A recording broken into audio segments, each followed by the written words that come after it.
लाला के आवाज पर टोलों के टोले उतर आए थे और उनके वंदे मातरम से खून में आने वाला 5-5 डिग्री का तूफान अंग्रेजी शासकों की जड़ों में तूफान ला दे रहा था।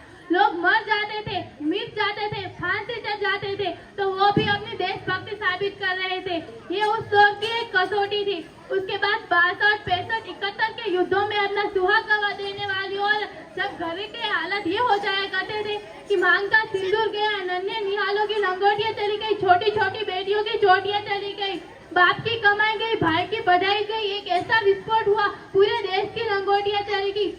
आपके लिए तो एक आदमी ही मरा है साहब, मेरे तो घर की रोटियां चली गई। मेरी नजर में वही सच्चा देशभक्त है जो इस देश के प्रति पूरी ईमानदारी और पूरी नैतिकता से काम करे। यही सच्ची देशभक्ति है और यही सच्चा राष्ट्र प्रेम है।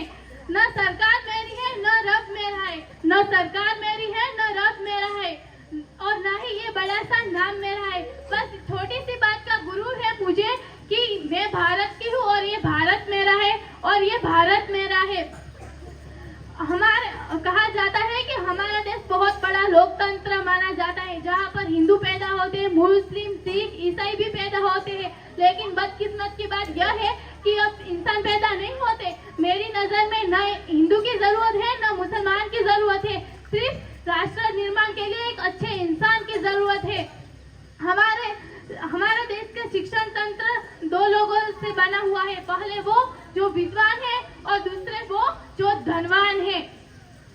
मैं नहीं मानती कि फेसबुक और व्हाट्सएप की डीपी को 3 रंग से रंगना ही सच्ची देशभक्ति कहा जाता है।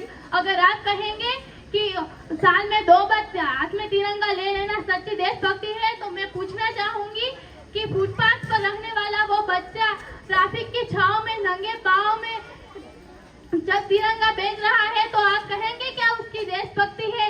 नहीं, वो ना उसकी भूख की शक्ति है जो उसे ऐसा करने पर मजबूर कर रही है। क्योंकि न शिवालय को जानते हैं, न मस्जिद को जानते हैं, न शिवालय को जानते हैं, न मस्जिद को जानते हैं। जो पेट के भूखे होते हैं ना साहब, वो सिर्फ भोजन के निवालों को जानते हैं। अगर तू फरिंदा है तो ये आसमान तेरा है, अगर तू दरिंदा है तो ये शमशान तेरा है। भाईचारे से रहना है तो रह इस जमीन पर, वरना ये कब्र भी तेरी है और ये कब्रिस्तान भी तेरा है। हम ना एक ऐसे समाज में जीते हैं जहाँ के लोग पत्थर की मूर्तियों को लगाते हैं 56 भोग और भूखे नंगे तड़पते सो जाते हैं लोग। मजदूर को मजदूर कहकर मजबूर नहीं, गरीब को कान दीजिए, दान नहीं। अगर दान देने के इतने ही इच्छुक है तो जीते जी रक्तदान दीजिए और मरने के बाद अंगदान देकर किसी मरते हुए को जीवन दान दीजिए। मैं सैल्यूट करना चाहूंगी कि इस देश के जवानों को, इस देश के पुलिस प्रशासन को, इस देश के किसानों को और इस देश के हर वो नागरिक को जो इस देश के प्रति पूरी नैतिकता, पूरी ईमानदारी और पूरी लगन से काम करता है, जिनके बिना इस राष्ट्र की कल्पना करना भी असंभव सा लगता है। अब हम सबको एक होना होगा, क्योंकि हमारे देश की जिम्मेदारी नहीं है हमें आगे ले जाने की, हमारी जिम्मेदारी है हमारे देश को आगे ले जाने की।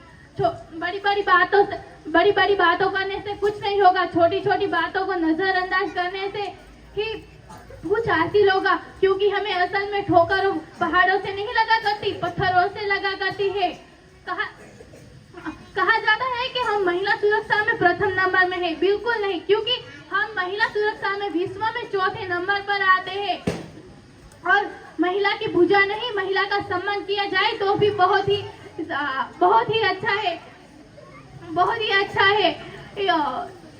अगर किस बहन ने कोई लड़के से हंसकर क्या बात कर ली और भाई ने तो पहाड़ सिर पर खड़ा कर दिया और वही भाई अपनी गर्लफ्रेंड के किस्से घर में हंस कर सुनाते हैं।